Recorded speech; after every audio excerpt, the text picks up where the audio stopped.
Hello, I'm Russell. I'm a careers development consultant at the University of Hertfordshire. And in this video, I'm going to be running through cover letters in 5 minutes. So to begin with, it's probably the safest choice that if a job advert has asked you to submit a cover letter, or you're approaching a company or an organization speculatively to introduce yourself professionally, structure your cover letter in that traditional old-fashioned postal format, just for the safest kind of bet. So make sure you lay out all the addresses, your own contact details correctly. If you do have a named person to send it to, make sure you're using the correct terminology at the end of the letter. And if you don't have a named person, try and do a bit of research to maybe find out who you could address it to by contacting the company or organization to ask, or if it's a small or medium-sized business, doing a bit of LinkedIn research and seeing if there's anybody listed on there that you might be able to address the letter to. But make sure you're using that format just so the employer is happy with what you're sending them.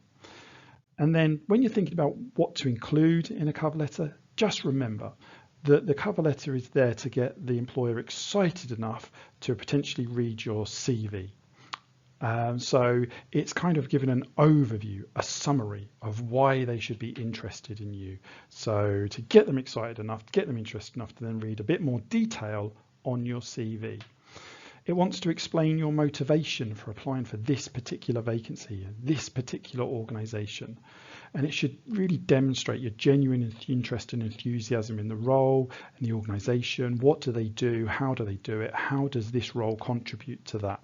You want to get all of that across in your cover letter. So cover letters need to be very targeted, very tailored and adapted for each and every vacancy, each and every organization, each and every potential opportunity that you're sending them off for. When you're thinking about the structure of a cover letter, break it down into these kind of 3 elements. You want an opening paragraph that tells the reader why the role and organization appeals to you. Try to include in this paragraph past examples of things you've done in your learning, your work, or your volunteering history that are similar or parallel to what the role you're applying for does. Talk about opportunities, talk about specific examples where you think the skills, the duties, or the projects you worked on were closely aligned to what it is that you're applying for. You want to make the employer believe that you can smoothly come into this type of work. And talking also in that paragraph about that genuine enthusiasm.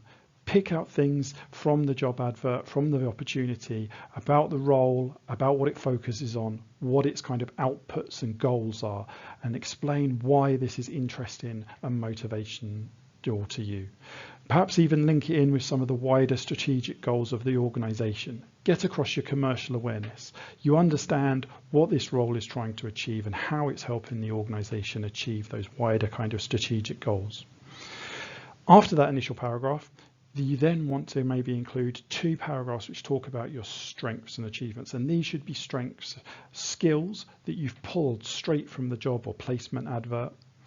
So you're clearly demonstrating to the employer that you have the skills that they're looking for. They will have outlined in their job.